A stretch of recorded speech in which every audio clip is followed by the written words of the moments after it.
Her daughter needed a donor, but the only match was her ex, the cold, wealthy CEO who abandoned her. She pulled out her phone with trembling fingers, staring at the number she'd found after hiring a private investigator with money she couldn't afford. Hi viewers, kindly tell us where you're watching from and what time it is. Warm welcome to the family. Enjoy the story. She had built a fortress around her heart for 10 years, until the night a doctor's report turned her greatest enemy into her daughter's only hope. The rain hammered Atlanta's hospital windows like angry fists as Alyssa Carter sat in that sterile corridor, clutching lab results that felt heavier than her entire world. 8-year-old Naomi lay behind those double doors, her small body fighting a battle no child should face. The doctor's words kept echoing. "We found a match, but someone from your past." The name on that paper made her hands shake. Ethan Kane. The same man who destroyed her heart 10 years ago in front of his wealthy Florida family. The same cold CEO who left her pregnant with nothing but a bus ticket and shattered dreams. Now he was sprawled across business magazines as some untouchable empire builder, while she worked double shifts just to keep their daughter fed. Have you ever had to face someone who broke you when your child's life depended on it? Someone who made you feel worthless, but suddenly held the key to everything that mattered? Drop a comment below because this gets darker than you think. The fluorescent bulbs hummed overhead as she stared at those test results. Her daughter was dying, and the only person who could save her was the man she'd sworn never to see again. But here's what twisted her stomach into knots. She told Naomi her father was dead. How do you explain that daddy isn't buried in some faraway cemetery, but living in a Manhattan penthouse worth more than their entire neighborhood? Alyssa pressed her face against the cold window, watching the storm outside mirror the chaos in her chest. 10 years of building walls, 10 years of proving she didn't need anyone, especially not him. She'd scraped together a life in Charlotte, working as a night shift nurse while raising the daughter he never knew existed. What would you sacrifice to save your child? Even your own peace? Even your pride? Tell me in the comments, because what happens next will test everything you believe about forgiveness. The hospital PA system crackled with announcements while she sat there, paralyzed between desperation and fury. She could almost hear his voice from that terrible night when his mother called her trailer trash trying to trap a cane. When he stood there silent, letting them write a check like she was some problem to solve. But Naomi's fever had spiked again last night. The doctors used words like aggressive and limited time. Her baby girl, who still believed in fairy tales and thought her mama could fix anything, was slipping away while Alyssa held onto grudges. Hit that subscribe button right now, because this story will tear your heart apart and put it back together in ways you never expected. She pulled out her phone with trembling fingers, staring at the number she'd found after hiring a private investigator with money she couldn't afford. 3 rings. 4. Then that familiar voice, deeper now but unmistakable. Ethan Kane. It's Alyssa. The silence stretched like a wound. "I need to see you. Tonight." As she ended the call, Alyssa had no idea that Ethan had been searching for her for the past 3 years, or that he already knew about Naomi. Walking into his penthouse felt like stepping back into the fire that had nearly consumed her. Except this time, she wasn't running. The elevator climbed 43 floors while Alyssa's heart hammered against her ribs. She dressed carefully. Her best black dress, the one she wore to parent-teacher conferences, hoping to look like she belonged in his world. But standing in that gold-mirrored box, shooting toward the clouds, she felt like a fraud. The doors opened to reveal him waiting. Ethan Kane at 32 was devastating in ways that 22-year-old Ethan had only hinted at. Broader shoulders filled out that expensive suit, silver threading through his dark hair, and those green eyes that used to melt her now felt like ice. "Alyssa." He stepped back, gesturing her into a space that screamed money. Floor-to-ceiling windows showcased Manhattan like a personal light show. Everything was glass, steel, and the kind of wealth that turned people into commodities. "You look." He paused, and for a second, something flickered across his face. "You look exactly the same." She didn't. 10 years of night shifts and worry had carved lines around her eyes, but she'd learned to carry herself like armor. I'm not here for pleasantries, Ethan. Have you ever had to ask for help from someone who hurt you? Someone who made you feel small? Tell me in the comments how you swallowed that pride, because what she does next shocked everyone. He moved to a bar cart, pouring himself whiskey. Didn't offer her any. I figured you'd surface eventually. Usually happens around this time of year. His voice was business casual, like she was another meeting on his calendar. What's that supposed to mean? Come on, Lissa. The old nickname hit like a slap. It's almost Christmas. Bills pile up. Single mothers get desperate.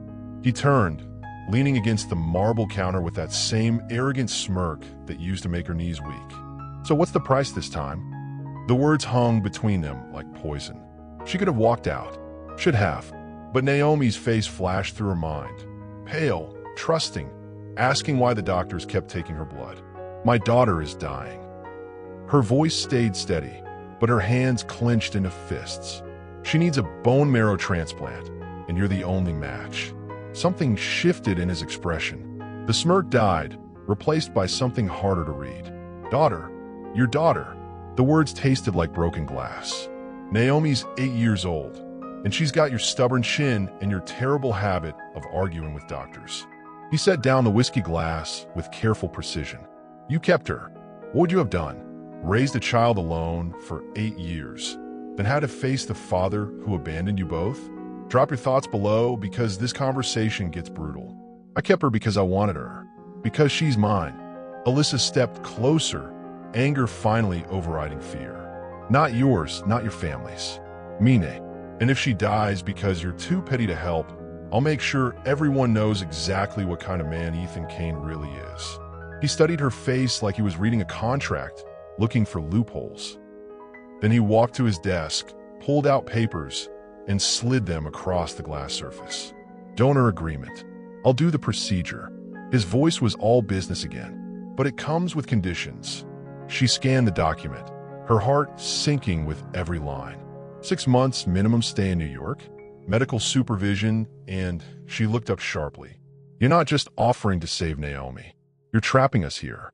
Like and subscribe if you want to see how far a desperate mother will go, because what she agrees to next changes everything. The contract's final clause made her blood run cold, but outside those windows, her daughter lay in a hospital bed, running out of time. Some cages, she realized, were built from love as much as control.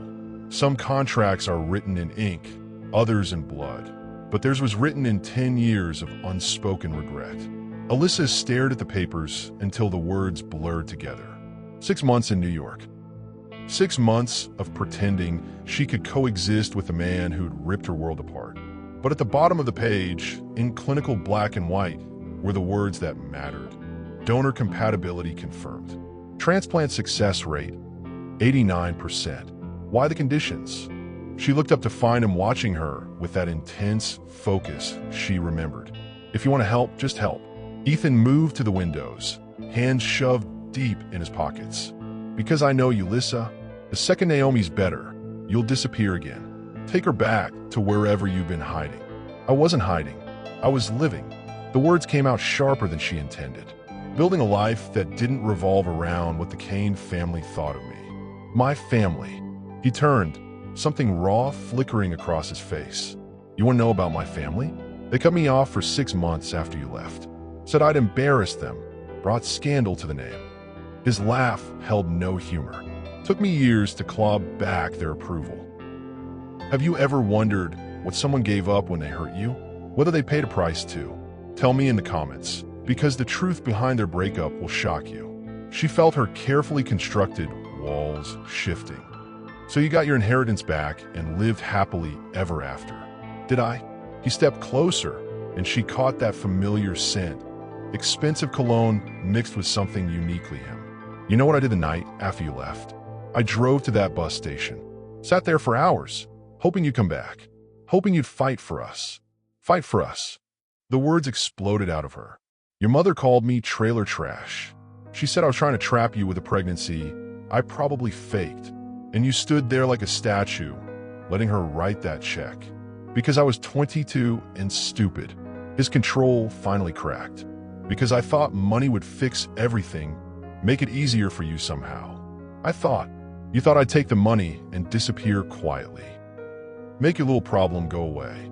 City lights painted patterns on the marble floor between them, each standing on opposite sides of a chasm built from pride and time. The silence stretched until she could hear her own heartbeat. I look for you. His voice dropped to barely above a whisper. After I graduated, got control of my own money. Hired investigators, checked hospitals in Alabama, Georgia, Carolina. You vanished like you never existed. Her throat tightened. I changed my name back to Carter. Started over. With my daughter. With our daughter. The correction came automatically. And her name is Naomi Grace, not whatever Kane family name you're probably thinking. What would you do if someone told you they've been searching for you for years? That maybe their betrayal wasn't what you thought? Share your thoughts below, because what happens next changes everything. Something shifted in his expression. Surprise, maybe even respect. Grace was your grandmother's name. He remembered. Of course he remembered. Ethan had always been good at details, at filing away the things that mattered to people he was trying to understand. It's what made him dangerous in business and devastating in love. She died thinking I was some gold-digging slut who trapped her grandson. Alyssa picked up the contract again, scanning the clauses that would bind her to this man for 6 months. At least she never had to meet her great-granddaughter. Maybe that's for the best. His honesty surprised her. My family hasn't improved with age. She found herself almost smiling at that. Almost. Then she remembered where they were, why she was here, and the smile died. The contract says you retain visitation rights after the 6 months. I want to know her, Alyssa. Is that so wrong? The raw need in his voice hit her like a physical blow. This wasn't the arrogant boy who'd let his family humiliate her. This was a man who'd spent years wondering about the child he'd never met. Hit subscribe if you want to see what happens when the past collides with the present, because their next decision impacts everything. When she finally signed the contract, neither of them noticed the private investigator's photos being taken from the building across the street, or that someone else had been tracking their reunion. She thought the hardest part would be facing him again, until she had to watch him meet his daughter for the first time. The pediatric ward at Columbia Presbyterian smelled of antiseptic and hope, children's drawings covering walls that had witnessed too many goodbyes and precious few miracles. Alyssa's sneakers squeaked against polished floors as she led Ethan toward room 314, her heart hammering with each step. She doesn't know, she said for the 3rd time, about you being her father. I told her that I was dead. Yeah, you mentioned that. His jaw was tight, but she caught the hurt underneath the sarcasm. Creative solution. They stopped outside Naomi's door, and through the window, Alyssa could see her daughter propped up against pillows, sketching in the notebook Ethan had sent. She didn't know who it was from, just that her mother had said a friend wanted her to have art supplies. She's beautiful. His voice came out rough, strained. She looks like you. Yeah, everyone says so. Alyssa pushed down the familiar stab of pain. 8 years of people commenting on Naomi's green eyes, her stubborn chin, features that belonged to a man who hadn't even known she existed. Have you ever watched someone meet their child for the first time? Especially when that child is sick and scared. Tell me in the comments what you think goes through a parent's mind in that moment. She opened the door, and Naomi looked up with a smile that could power the city. Despite the 4 lines and the pale cast to her skin, she radiated the kind of fierce joy that made hospital staff fight harder to save her. Mama, Naomi said aside her sketch. The doctors said you were bringing a visitor. This is Mr. Kane, baby. He's... Alyssa's throat closed around the words. He's going to help make you better. Ethan stepped forward, and she watched him struggle with how to approach an 8-year-old who was essentially a stranger. Hey, Naomi, I heard you like to draw. I love it. Naomi's eyes, his eyes, studied him with the sharp intelligence that sometimes unnerved adults. Are you the friend who sent the art supplies? Guilty. He moved closer to the bed, careful not to disturb any of the equipment. What are you working on? Naomi held up her sketch pad, revealing a detailed drawing of a family. Mother, father, and child standing in front of a house with an impossibly large tree. It's us. Well, it's what I imagine us looks like. The words hit the room like a small bomb. Alyssa felt her chest tighten as Ethan went completely still. Us? His voice was carefully neutral, but she could see his hands trembling slightly. Me and Mama and my daddy. Naomi's matter-of-fact tone made it worse somehow. I know Mama said he died, but I dream about him sometimes. He has green eyes like mine, and he's tall like you. What would you say to a child who'd imagined you into existence? Who'd been drawing pictures of family that never was? Drop your thoughts below, because this gets more emotional. Ethan sat down heavily in the visitor chair, and for a moment, Alyssa thought he might break down right there. Instead, he cleared his throat and leaned forward. That's a beautiful drawing. Your dad. In the picture, he looks happy. He is happy because we're all together. Naomi studied Ethan's face with that unsettling 8-year-old directness. You have sad eyes, Mr. Kane. Are you sick too? Not sick, just. He glanced at Alyssa, seeking permission or guidance. Just thinking about families and how complicated they can be. Adults always make things too complicated. Naomi set down her pencil. My friend Jessica's parents got divorced, but they still have pizza nights together because they both love Jessica. Love doesn't have to be complicated. The pediatric ward hummed with machines measuring hope in beeps and numbers. While in room 314, 3 people learned what family could look like when built from honesty instead of obligation. Later, as they walked to the elevator, Ethan was quiet until they reached the lobby. She's incredible. He stopped, running a hand through his hair. 8 years old, and she's already smarter than most adults I know. She gets that from you. The admission slipped out before Alyssa could stop it. The stubborn intelligence, the way she sees right through people's lies. Like and subscribe if you want to see how this family begins to heal, because what Naomi whispers that night will change everything. That evening, as Naomi drifted off to sleep between them in the narrow hospital bed, she whispered something that stopped both their hearts. Mama, is this my daddy? The one from my dreams. Living in his guest suite was supposed to be temporary, until the night she discovered just how thin the walls between them really were. The penthouse guest wing was larger than her entire Charlotte apartment, complete with marble bathroom, walk-in closet, and windows that showcased Manhattan like a personal movie screen. Naomi had claimed the daybed by the window, turning it into a fort of pillows and sketch pads while she recovered between treatments. This is like living in a castle, Mama. Naomi pressed her nose to the glass, watching yellow cabs crawl through canyon streets 40 floors below. Do you think we'll have to give it back when I'm better? The question twisted something in Alyssa's chest.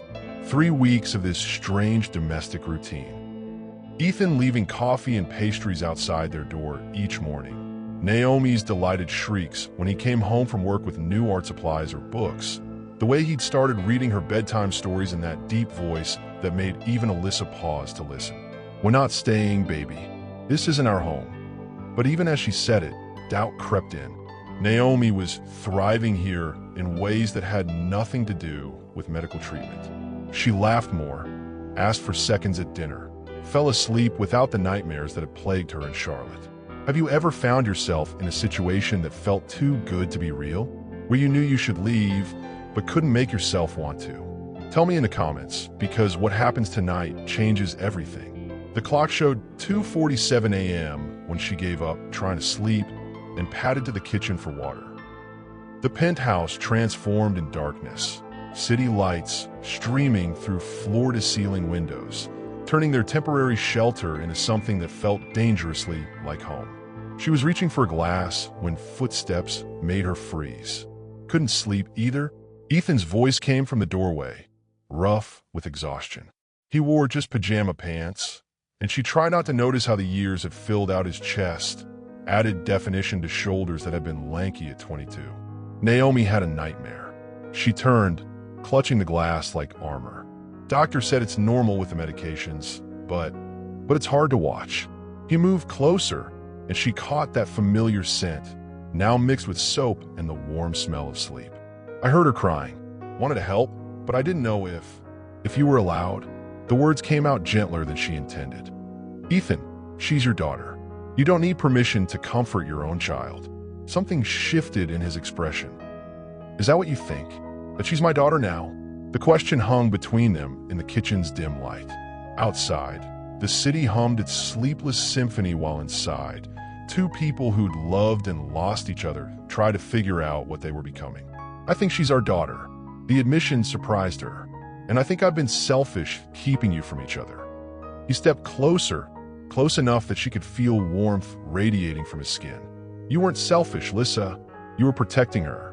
From my family. From a world that would have tried to turn her into something she's not.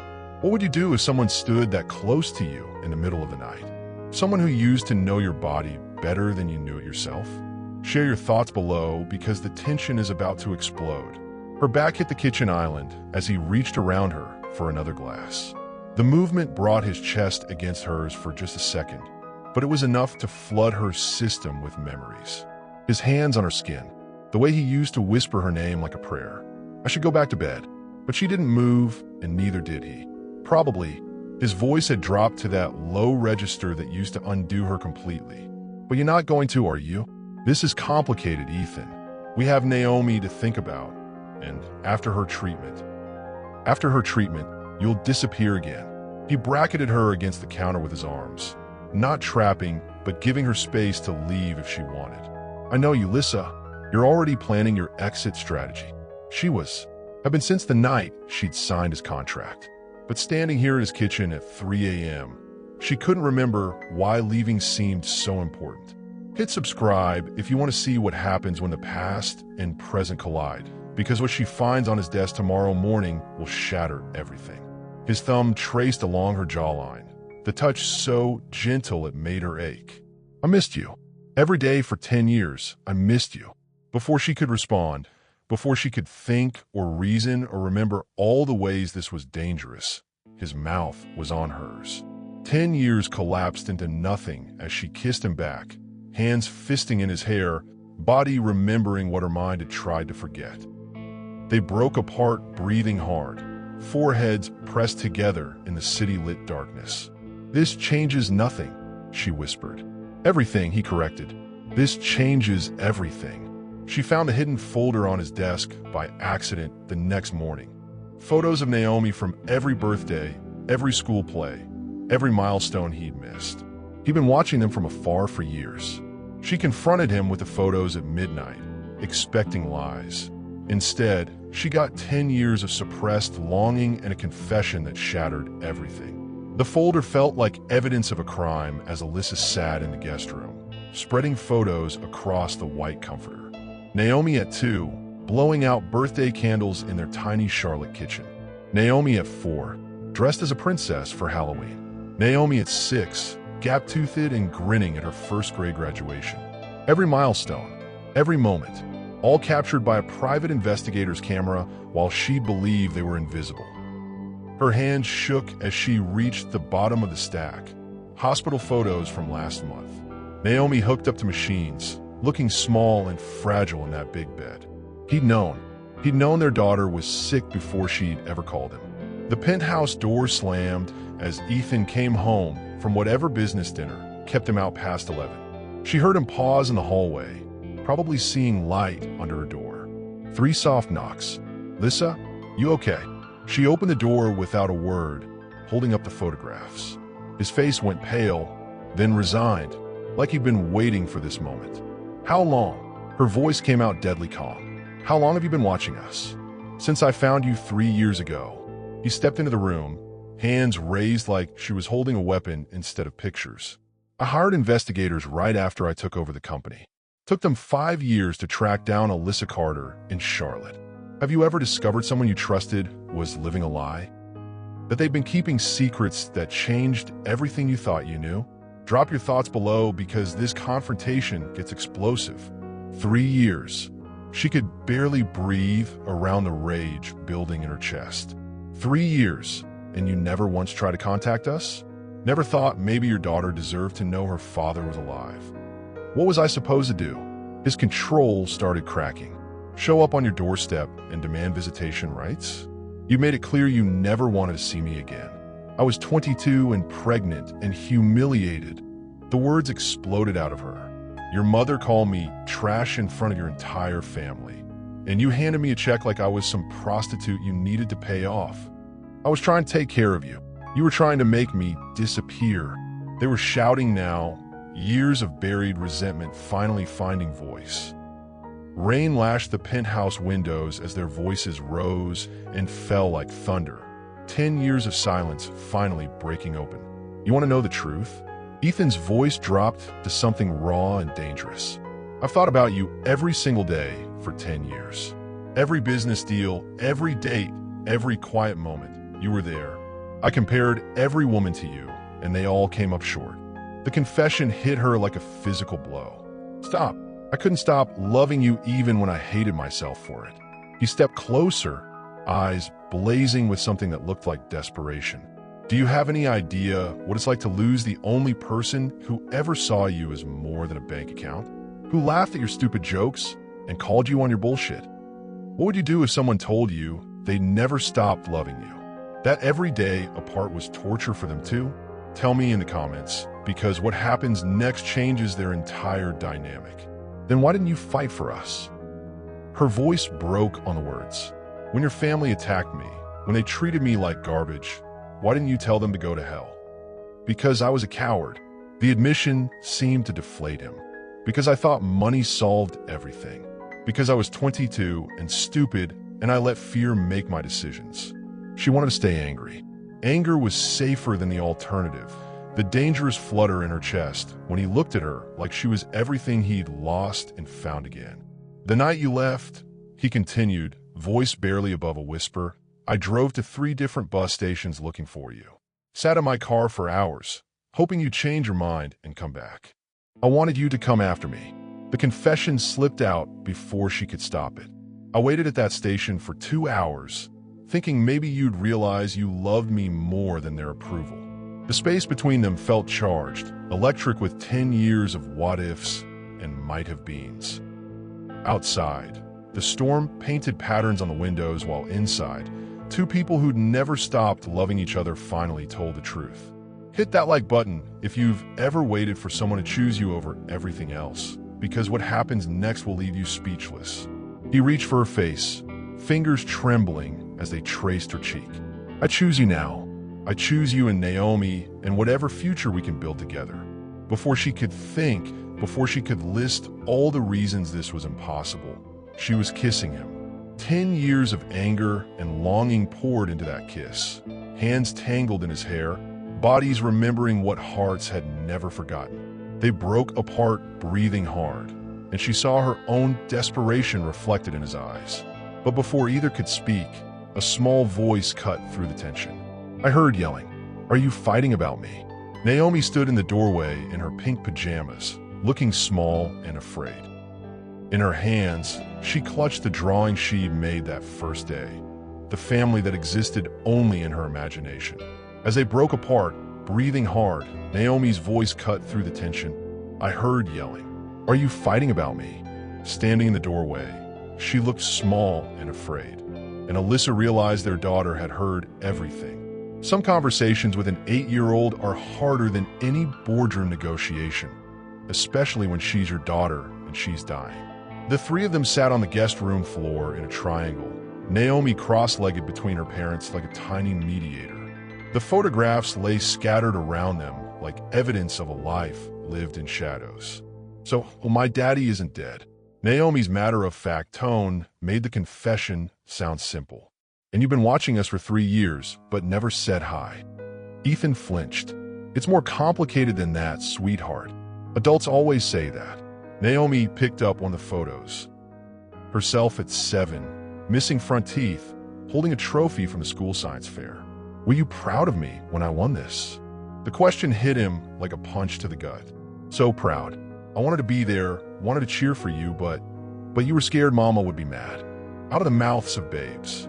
Alyssa watched her daughter, their daughter, process 10 years of adult mistakes with the brutal honesty only children possessed. Yes. Ethan's voice came out rough. I was scared. I'm scared too. Naomi set down the photo and looked between them.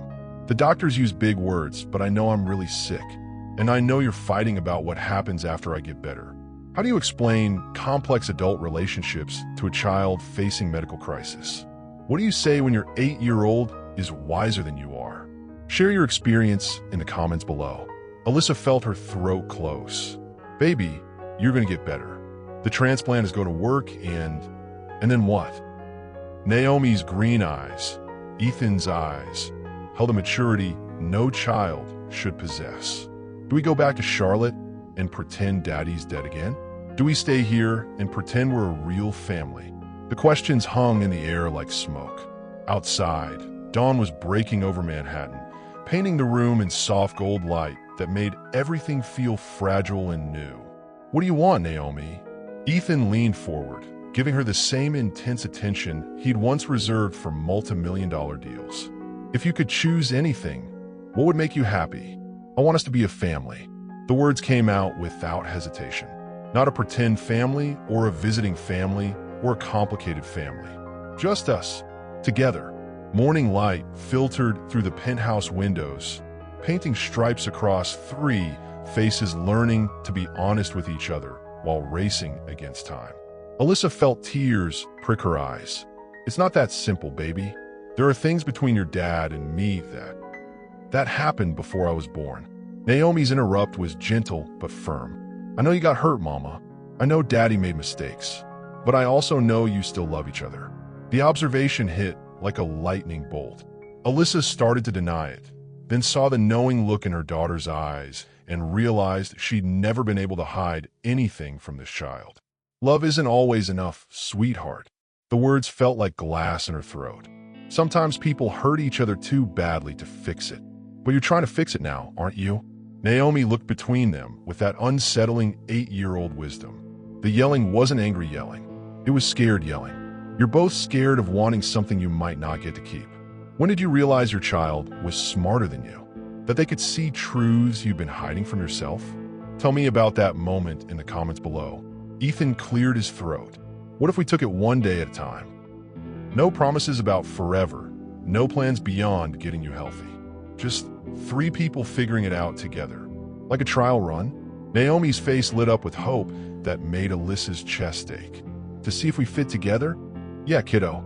Like a trial run. Alyssa watched her daughter beam at her father, saw the careful hope in Ethan's eyes, and felt something crack open in her chest. Maybe Naomi was right.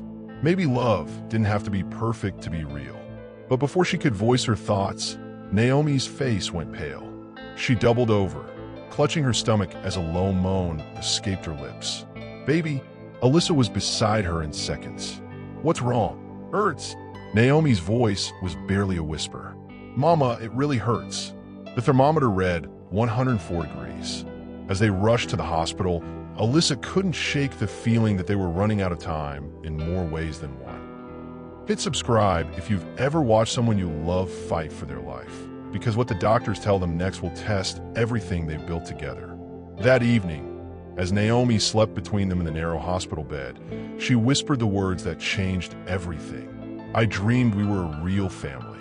Was that just the medicine talking, or can dreams come true?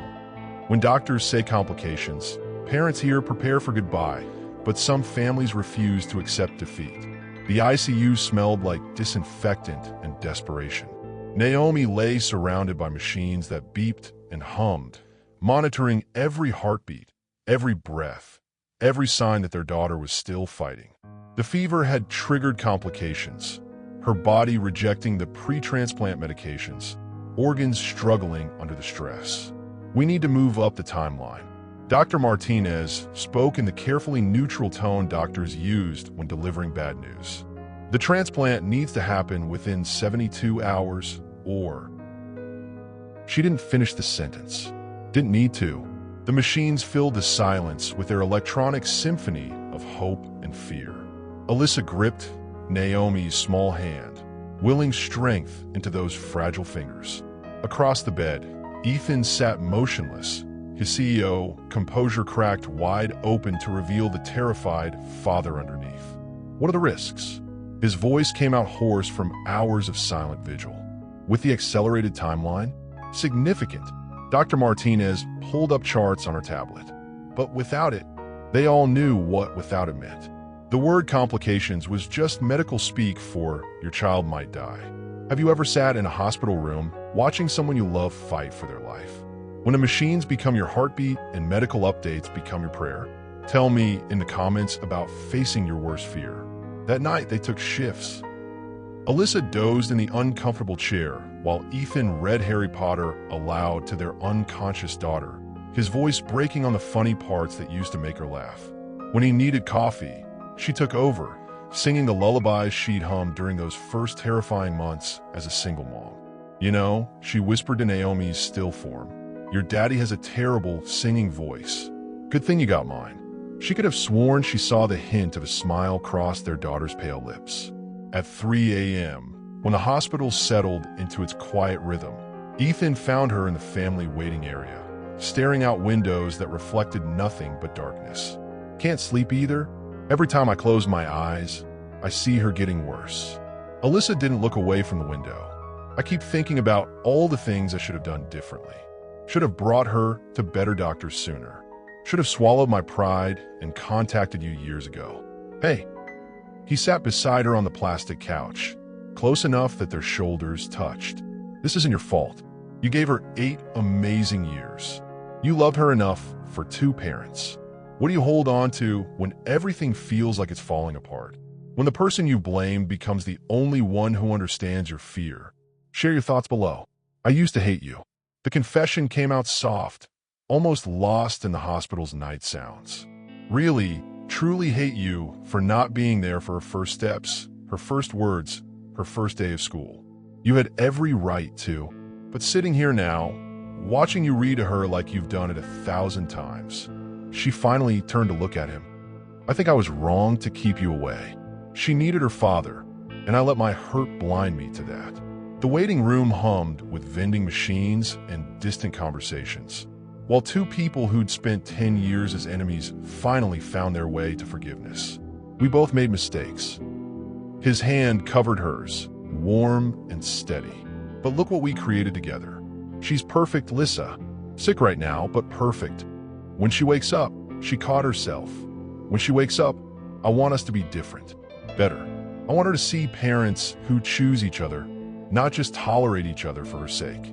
Is that what you want? For us to choose each other?" The question hung between them in the antiseptic air. Outside, the city slept while inside. 2 people who'd lost and found each other twice decided what they were willing to fight for.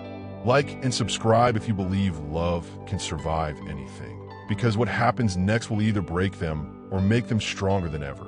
Before she could answer, alarms started shrieking from Naomi's room. They ran, hand in hand, as doctors and nurses rushed past them. Through the doorway, they could see their daughter's small body convulsing as machines went wild. "We're losing her," someone shouted. "Get the crash cart." As medical staff worked to save their daughter, Alyssa collapsed against Ethan's chest, and for the first time in 10 years, they held each other while their world fell apart. She'd faced poverty, single motherhood, and medical crisis, but Ethan's family was a different kind of war entirely. The elevator doors opened like the gates of hell, revealing Patricia Kane in all her designer-clad fury. Ethan's mother strode into the ICU waiting area like she owned the place, her cold blue eyes taking in Alyssa's rumpled clothes and tear-stained face with obvious disgust. "I see you're still trying to sink your claws into my son." Patricia's voice could have frozen fire. "Though using a sick child as bait is low even for you." Alyssa stood slowly, every muscle in her body coiling for a fight. 10 years of growth, 10 years of building strength as a single mother had prepared her for this moment. "That sick child is your granddaughter." Her voice stayed level, controlled. "And she's fighting for her life. Allegedly my granddaughter." Patricia adjusted her Hermes bag like armor, though I suspect a DNA test would tell a different story. The words hit like a physical slap, but Alyssa didn't flinch. She'd faced worse than wealthy women with poisonous tongues. She'd faced being alone and broke and pregnant at 22. This was just another bully with better shoes. Have you ever had to face someone who thought their money made them better than you? Someone who attacked your child to hurt you? Tell me how you found your strength in the comments below. Test away. Alyssa stepped closer, invading Patricia's personal space. But when it comes back confirming what we already know, I expect an apology to Naomi. Not to me. I don't give a damn what you think. But that little girl deserves better than a grandmother who sees her as a mistake. How dare you? How dare I what? Fight for my daughter? Protect her from people who'd rather she didn't exist. Alyssa's voice rose, drawing stares from other families in the waiting area. You tried to buy me off 10 years ago. Tried to make me disappear because I wasn't good enough for your precious bloodline. Well, guess what? I didn't disappear. I raised an incredible child who's smarter and braver than anyone in your family. Patricia's face went white with rage. You think you've won something? Seduce my son back into your bed and convince him to play father to your bastard. The word bastard hung in the air like poison. Around them, conversation stopped as people turned to stare at the drama unfolding in their quiet waiting area. But before Alyssa could respond, another voice cut through the tension. That's enough. Ethan stood in the hallway behind them, his face a mask of cold fury that would have made CEOs tremble. But this wasn't boardroom anger. This was a father protecting his family. Get out. His words were deadly quiet. Get out of this hospital and don't come back. Ethan, darling, I'm only trying to... You're trying to destroy the best thing that ever happened to me. Again, he moved to stand beside Alyssa, his hand finding hers. I should have told you to go to hell 10 years ago. I'm telling you now. What would you do if you had to choose between family money and the people you love? Between approval and authenticity? Drop your thoughts below because this gets brutal. Patricia's composure finally cracked. She's using you. Can't you see that? The timing is too convenient, showing up with a sick child right when you're most vulnerable. The timing is convenient because our daughter is dying and needs a bone marrow transplant. Ethan's control shattered because the woman I love spent 10 years raising our child alone while I was too much of a coward to stand up to you. The woman you love? Patricia's voice turned shrill. You're throwing away everything. Your position in the company, your inheritance, your future, for some trailer trash nurse and her sick child. The silence that followed was deafening. Even the hospital sounds seemed to fade as everyone processed what Patricia had just revealed. Ethan would lose everything for choosing them. Alyssa felt her stomach drop. She'd known his family was powerful, vindictive, but she hadn't realized the full cost of what he was offering. Ethan, she turned to face him, seeing the truth in his eyes. Is that what this means? If you help Naomi, if you choose us, they'll cut you off. Like and subscribe if you've ever watched someone sacrifice everything for love, because his answer will change their entire future. He looked at her with such tenderness it made her chest ache. I already lost everything that mattered once. I won't make that mistake again. Patricia Kane turned and walked toward the elevator, her parting shot delivered with surgical precision. When this all falls apart, and it will, don't come crawling back to me. As the elevator doors closed, Alyssa realized they weren't just fighting for Naomi's life anymore. They were fighting for their right to exist as a family against people who had the power to destroy them both. That night, Naomi spiked another dangerous fever. As alarms blared and medical staff rushed in, Alyssa realized their enemies were the least of their worries. They might be running out of time. In the space between one heartbeat and the next, parents discover exactly how much they're willing to sacrifice for love. The crash cart's wheels squealed against the linoleum as nurses rushed into Naomi's room. Alyssa pressed herself against the hallway wall, watching through the window as medical staff worked over her daughter's small body. Machines that had been humming steadily now screamed warnings, their electronic voices telling a story no parent should have to hear. Temperatures spiked to 105, blood pressure dropping fast. Give me 2 milligrams of... She's seizing again. The words blurred together into medical chaos while Ethan paced behind her like a caged animal. His phone buzzed constantly. Reporters who'd somehow caught wind of the Kane family drama. Business partners demanding explanations for his mother's public ultimatum. Lawyers with papers that would cost him everything. He ignored them all. How long has it been? His voice came out raw from hours of holding back screams. 43 minutes. Alyssa didn't take her eyes off the window. 43 minutes since their daughter had started convulsing.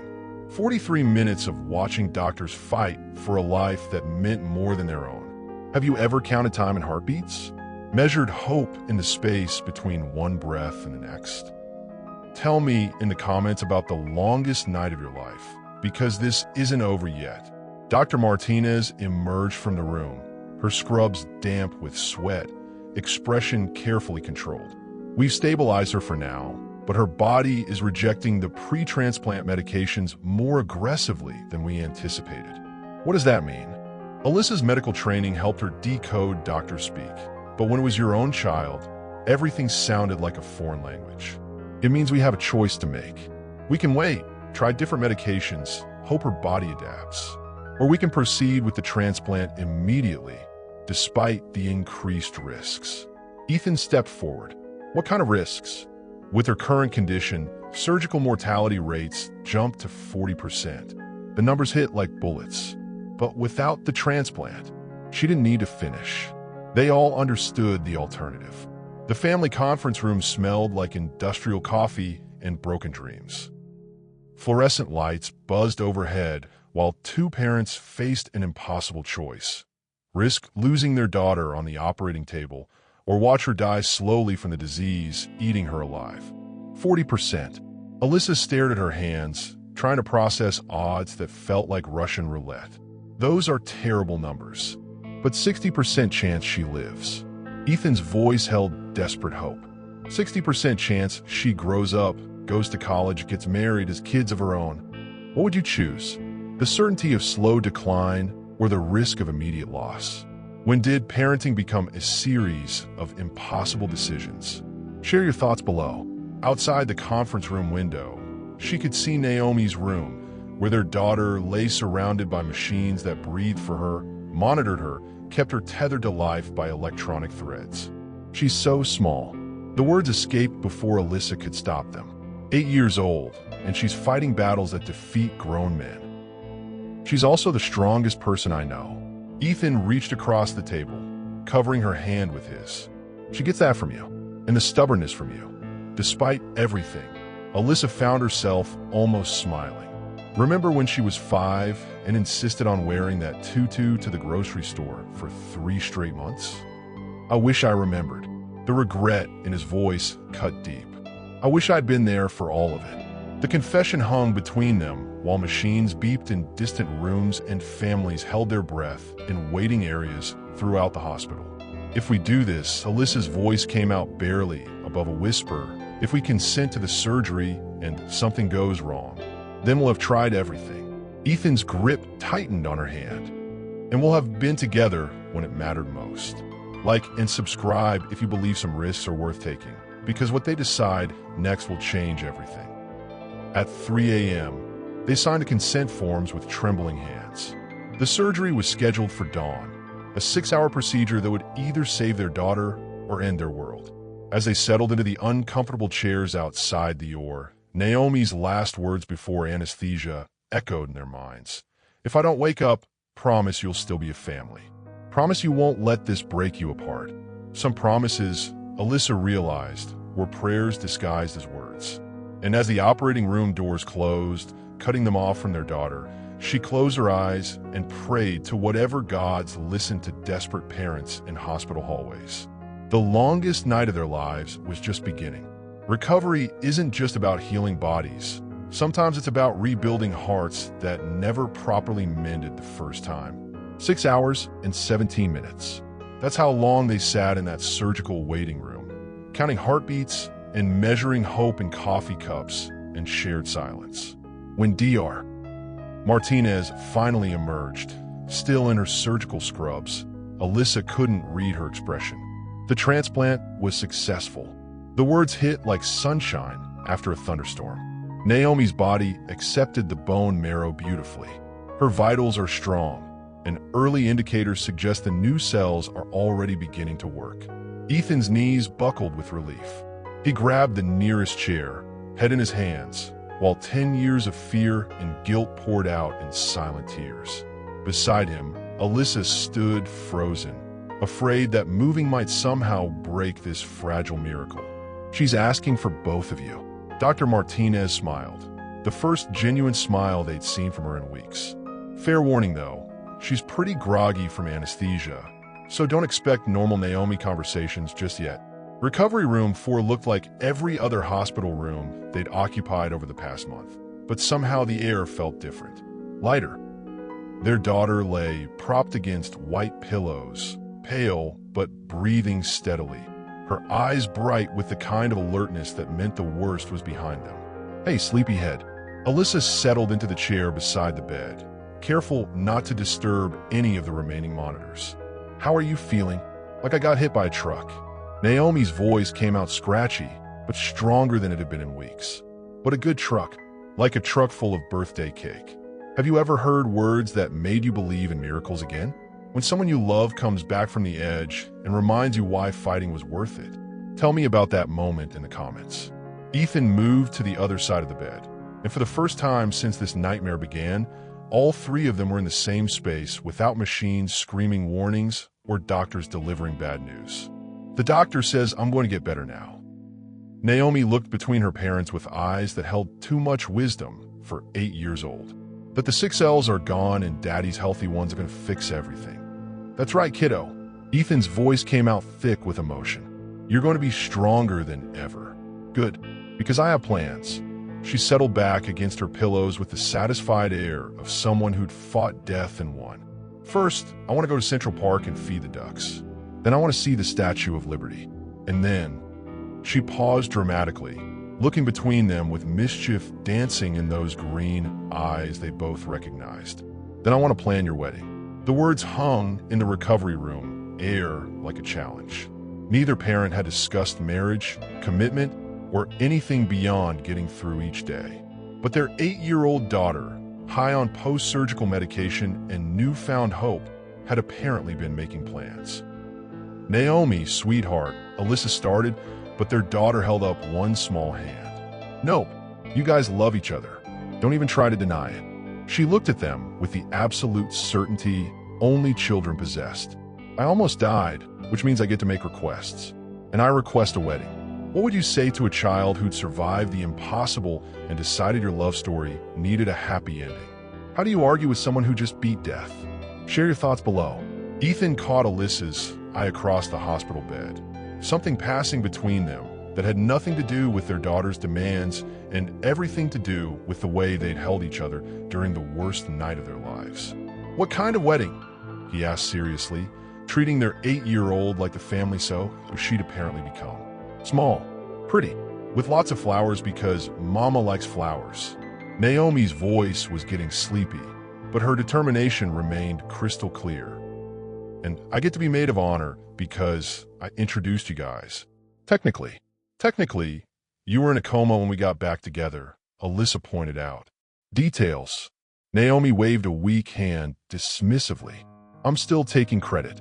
As their daughter drifted back to sleep, exhausted by her first real conversation in days, Alyssa and Ethan sat in comfortable silence. The monitors showed steady rhythms. The 4 dripped life-giving fluids, and for the first time in months, the future felt possible instead of terrifying. "She's right, you know." Ethan's voice was soft, careful not to wake their sleeping miracle. "About us loving each other." Like and subscribe if you believe 8-year-olds sometimes see truth clearer than adults, because what Alyssa says next will determine their entire future. Alyssa looked at him across their daughter's bed. This man who'd given up everything for them, who'd held her hand through the worst night of their lives, who'd proven that some love stories deserved second chances. "I know." She reached across the white blankets, finding his hand.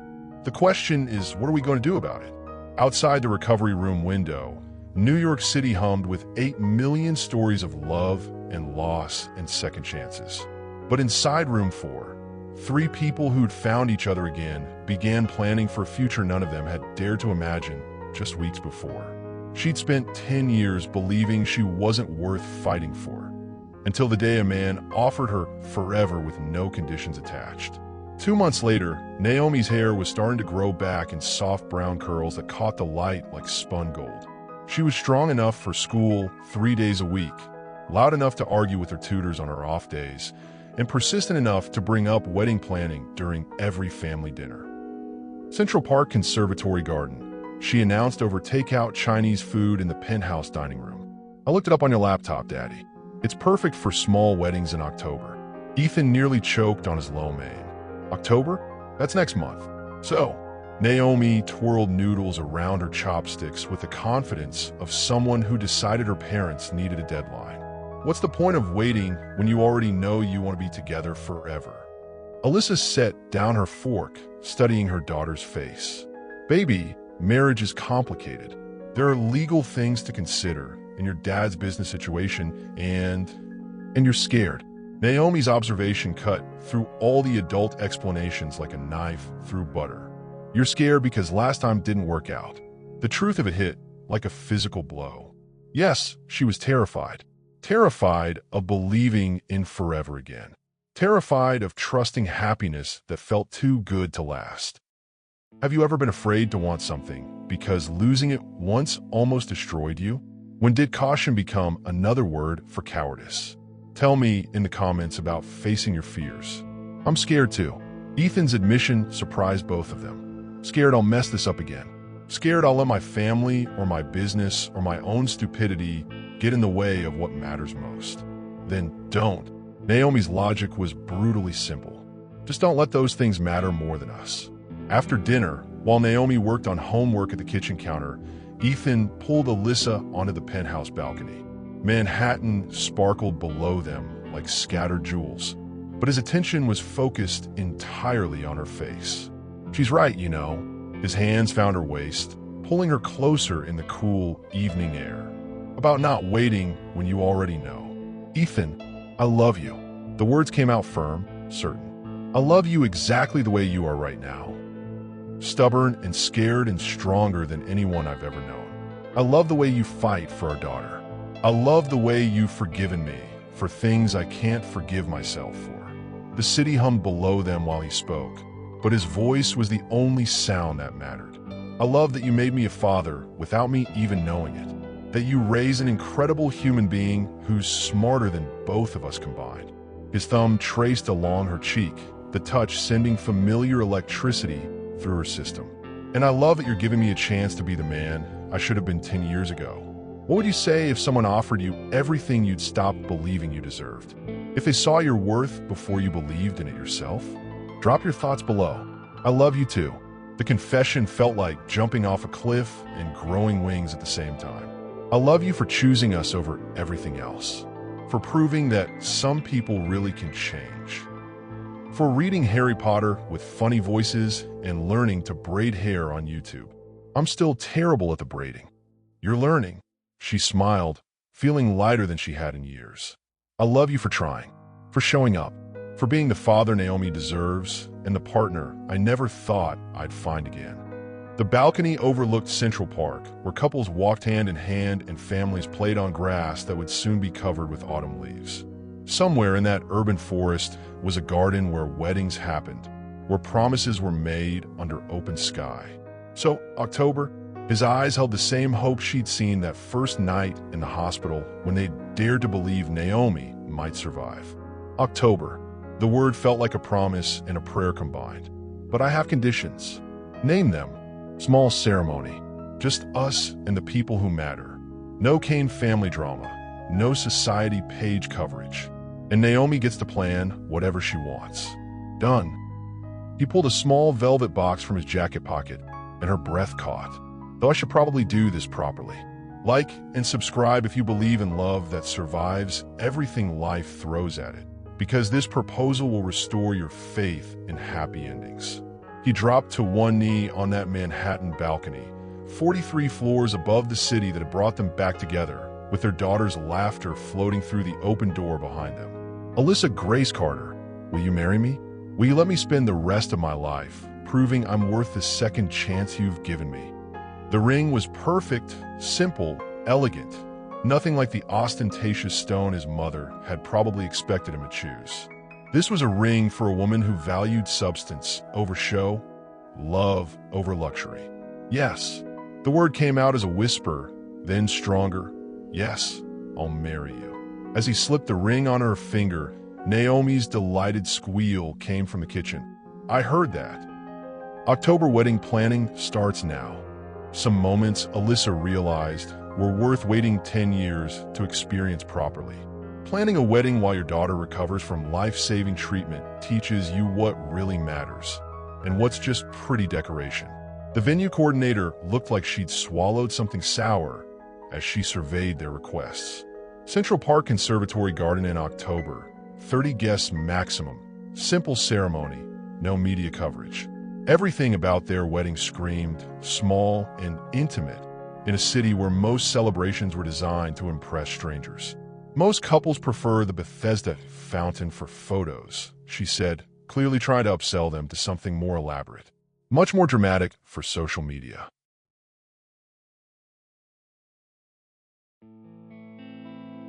We don't want dramatic.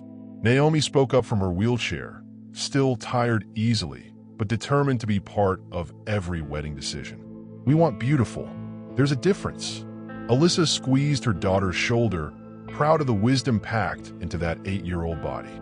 3 months post-transplant, Naomi was officially in remission, but recovery was a marathon, not a sprint. Some days she could walk to school, others she needed wheels. Today was a wheels day, but her spirit was stronger than ever. The secret garden section would be perfect for your needs. The coordinator continued, warming to their unconventional vision. Intimate, naturally beautiful, and we can arrange seating for your daughter's needs. Have you ever planned something that mattered more than what people would think? When did you realize the opinions of strangers meant less than the happiness of people you love? Share that moment in the comments. Later, at the florist shop in the village, Naomi vetoed roses, too expected, turned down lilies, too funeral-y, and fell in love with a combination of sunflowers and baby's breath that the designer called unconventional but charming. Like our family, Naomi announced with satisfaction. We're unconventional but charming too. Ethan caught Alyssa's eye across the flower samples, both of them trying not to laugh at their daughter's matter-of-fact assessment of their situation. She was right, of course. Nothing about their story followed conventional patterns, but somehow that made it more real, more theirs. What about your dress, Mama? Naomi had appointed herself wedding coordinator, complete with a notebook where she recorded every decision. It has to be perfect. I was thinking something simple. Maybe just a nice dress from. Nope. Naomi's interruption was firm. This is your wedding dress. It's important. 3 boutiques later, they found it. Not the elaborate gown the saleswomen kept pushing, but a simple silk dress in champagne that made Alyssa feel like herself, only more so. It fit like it was made for her. Elegant without being fussy, beautiful without trying too hard. That's the one. Naomi's certainty was absolute. You look like a bride who chose love over everything else. What does it mean to look like love? When did your 8-year-old daughter become the wisest person you know? Tell me in the comments about the moments children see truth clearer than adults. The final surprise came from an unexpected source. The morning before the wedding, a knock on the penthouse door revealed a delivery man with an enormous box marked for the bride. Inside, wrapped in tissue paper, was a vintage lace veil that looked like it belonged in a museum. The card read, "This belonged to my grandmother, who married for love despite family objections. Thought you might appreciate the symbolism. Dr. Martinez. She saved our daughter's life and sent you something borrowed." Ethan marveled, helping Alyssa lift the delicate lace. I think that covers most of the wedding superstitions. What's my something blue? Naomi asked, always the practical coordinator. Alyssa pulled out a small box she'd been saving for this moment. Inside was a bracelet with 3 blue stones, one for each of them. For the 3 of us. Because this isn't just about your dad and me getting married. This is about us becoming an official family. The bracelet caught the light as she fastened it around Naomi's thin wrist, and for a moment, the penthouse felt full of more love than it could contain. That evening, as they practiced their ceremony in the living room one final time, Naomi offered her own piece of wedding wisdom. Tomorrow's going to be perfect, but not because everything goes right. She looked between her parents with eyes that had seen too much, but somehow remained hopeful. It's going to be perfect because we're choosing each other on purpose this time. Like and subscribe if you believe the best families are built on choice, not just chance, because their wedding day will prove that some love stories deserve happy endings. Outside the penthouse windows, the city sparkled with millions of lights, each one representing someone's story of love and loss and hope. Tomorrow, in a small garden in Central Park, 3 people who'd found each other twice would make promises that distance and time and even death couldn't break. Some weddings celebrate new beginnings. Theirs was celebrating survival. They'd already survived the worst life could throw at them. Their wedding vows were just making it official. October in Central Park painted the world in gold and crimson, leaves falling like confetti around the Conservatory Garden's secret garden section. 28 people sat in folding chairs arranged in a small semicircle. Hospital staff who'd become family, neighbors from Charlotte who'd driven up, Ethan's handful of genuine friends who'd stuck by him through his family's ultimatum. Naomi sat in the front row wearing a pale blue dress that matched her bracelet, her hair finally long enough for tiny braids decorated with baby's breath. She clutched a basket of sunflower petals, having lobbied successfully to be both maid of honor and flower girl. "Ready?" Ethan asked, adjusting his simple gray suit. He'd chosen no groomsmen, wanting nothing to complicate this moment of finally getting it right. "I've been ready for 10 years, Alyssa replied, then corrected herself. "Actually, I've been ready since the night you held my hand in that hospital waiting room." The ceremony was everything they'd wanted, simple, honest, focused on promises instead of pageantry. Dr. Martinez had agreed to officiate, saying she'd never married 2 people who'd literally fought death together to be there. When it came time for vows, Ethan spoke first, his voice carrying across the small gathering with the quiet authority of someone who'd learned what mattered most. "Lissa, 10 years ago I let fear make my decisions. I chose approval over love, security over truth, and I lost the best thing that ever happened to me." His eyes never left her face. "I can't promise I'll never be scared again, but I can promise that from now on, love wins. You and Naomi will always come first." Have you ever heard vows that made you believe in forever again? Words that turned mistakes into lessons and pain into purpose? Tell me in the comments what real commitment sounds like to you. I promise to be the father Naomi deserves and the husband you both need. I promise to show up, speak up, and never let anyone make you feel less than the incredible women you are. He paused, emotion thickening his voice. "And I promise to love you both exactly as you are, while supporting who you're becoming." Alyssa's vows came from a place deeper than words, pulled from 10 years of single motherhood and the strength she'd found in dark hospital corridors. "Ethan, I spent a decade teaching myself I didn't need anyone, building walls so high I forgot how to let people in." Her voice stayed steady, but tears painted silver tracks down her cheeks. "You didn't tear down those walls. You waited patiently at the door until I was ready to open it myself." Around them, autumn leaves danced in the breeze while their daughter beamed, and their chosen family witnessed promises being made and kept. "I promise to choose us every day, to fight for this family with the same fierce love I used to fight for survival." She reached for his hands, feeling the ring he'd placed there moments before. "I promise to trust in happiness, to believe we deserve good things, and to build a love strong enough to handle whatever comes next." The ring exchange happened with shaking hands and steady hearts. Simple gold bands engraved with coordinates, the exact location of the hospital where their daughter had fought for life and they'd found each other again. What would you engrave on wedding rings that told your entire love story? What moment changed everything for you? Share your thoughts below, because this moment will restore your faith in second chances. When Dr. Martinez announced, "You may kiss your wife," the applause from their small gathering was fierce and joyful. But the real celebration happened when Naomi launched herself from her chair, wrapping both parents in a hug that smelled like flowers and felt like victory. "We did it," she whispered against their joined hands. "We're a real family now." The reception was cake and champagne on the garden's small terrace, surrounded by people who'd earned their place in this story through loyalty and love. No society photographers, no business obligations, no family drama. Just 28 people who understood that the best celebrations honor what you've survived together. As the afternoon wore on and their guests mingled in the golden light, Ethan pulled Alyssa aside for their first dance as husband and wife. No band, no formal first dance song, just his phone playing something soft while they swayed together in a corner of the garden that felt like their own private world. "Any regrets?" he asked, lips brushing her ear. "Only that it took us 10 years to get here." She leaned back to look at him, this man who'd become everything she'd stopped believing existed. But maybe we needed those 10 years to become the people who could make this work. Like and subscribe if you believe the best love stories are worth waiting for, because their happily ever after is just beginning. As the sun set over Central Park, painting their small wedding party in warm light, Naomi sat on a nearby bench sketching their first dance. When Alyssa asked what she was drawing, their daughter held up the paper with a grin. "The beginning of our next chapter."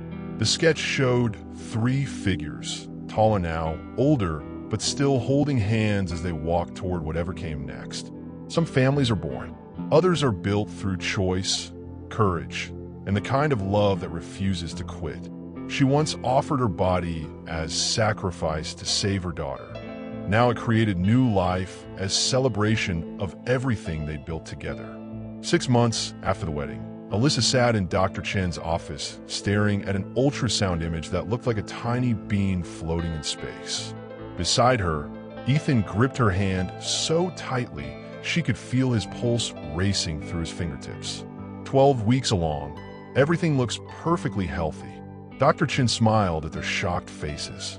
"I take it this is a surprise?" "The best kind," Alyssa managed, her voice barely above a whisper. After everything they'd been through, Naomi's illness, the transplant, rebuilding the relationship, the idea of creating new life felt like the ultimate gift. "Can we tell Naomi?" Ethan asked, practical concerns already racing through his mind. "Is it safe? Will the pregnancy affect her recovery?" Her recovery is ahead of schedule, and there's no medical reason she can't have a sibling. Dr. Chen pulled up charts on her tablet. In fact, growing up with a baby might be exactly the kind of normal childhood experience she needs. That afternoon, they found Naomi in the penthouse living room working on a science project about genetics. At 9 years old, she'd become fascinated with how traits pass from parents to children, probably because her own genetic makeup had saved her life. "We have something to tell you, kiddo." Alyssa settled beside her on the couch, suddenly nervous about how their daughter would react to sharing the spotlight. "Have you ever had to tell a child they're going to be a big sister? Especially a child who's been the center of your universe through medical crisis and recovery? Tell me in the comments what that conversation looked like. "You're pregnant." Naomi's matter-of-fact statement caught them both off guard. "I figured out 3 days ago when you started getting sick in the mornings and Daddy kept bringing you crackers. And you're okay with it?" Ethan asked, settling on her other side. "Are you kidding? I've been asking for a baby brother or sister since I was 6. She set aside her homework and looked between them with sparkling eyes. "This is like the best wedding present ever, just really delayed." The ultrasound photo went on the refrigerator next to Naomi's latest art project, a family portrait that now needed to be updated. Their daughter immediately appointed herself head of baby preparation, making lists of necessary supplies and debating names with the seriousness of a board meeting. "If it's a girl, I vote for Hope," she announced over dinner, "because that's what you guys found when you found each other again." "And if it's a boy?" Alyssa asked, amused by her daughter's certainty. "Gabriel. It means God's strength." Naomi twirled spaghetti around her fork with practiced ease. "Because it took a lot of strength for our family to get here." 3 months later, the nursery took shape in soft greens and yellows, gender-neutral colors that somehow felt like sunshine. Naomi insisted on helping with everything: painting walls, assembling furniture, organizing tiny clothes that seemed impossibly small after years of focusing on medical equipment. What does it feel like to plan for joy after spending so long preparing for loss? When did hope become stronger than fear? Share your thoughts below, because this story is about more than just survival. "Mama, feel this." Naomi pressed her hand against Alyssa's growing belly, her face lighting up when the baby kicked in response. "I think she likes me. He definitely knows your voice." Alyssa smiled, watching her daughters wonder at the miracle of life they were all creating together. "You've been talking to your sibling for months. I'm telling stories about how we became a family, about how Daddy and I have the same stubborn chin, about how you're the strongest person in the world." Naomi's hand stayed pressed against the bump, protective and loving. "I want the baby to know our story." The labor started on a Tuesday morning in March, exactly 9 years and 2 days after Naomi's birth. This time, there were no emergencies, no crises, no desperate calls to doctors. Just the natural process of bringing new life into a family that had learned to treasure every ordinary moment. Gabriel Hope Kane. They'd used both names, unable to choose, arrived at 3:17 p.m. with his father's green eyes and his mother's determined cry. Naomi was the first person besides medical staff to hold him, cradling her baby brother with the confidence of someone who'd already survived the hardest parts of life. "He's perfect," she whispered, tears streaming down her face. "Look, Mama, he's got all his fingers and toes and everything." Like and subscribe if you believe the best families are built through choice, crisis, and unshakable love, because this ending will make you believe in happy ever after. That night, as the hospital settled into quiet rhythms they knew too well, their family of 4 shared the kind of peace that only comes after surviving storms together. Gabriel slept in the bassinet between them, while Naomi dozed in the visitor chair, stubborn to the end about missing any family moments. "We did it," Ethan whispered, his voice full of wonder as he watched his son's tiny chest rise and fall. "We actually did it. Built a family from scratch. Survived everything that tried to break us apart. Created something beautiful from all the broken pieces." Outside the hospital window, New York City hummed with 8 million stories of love and loss and hope.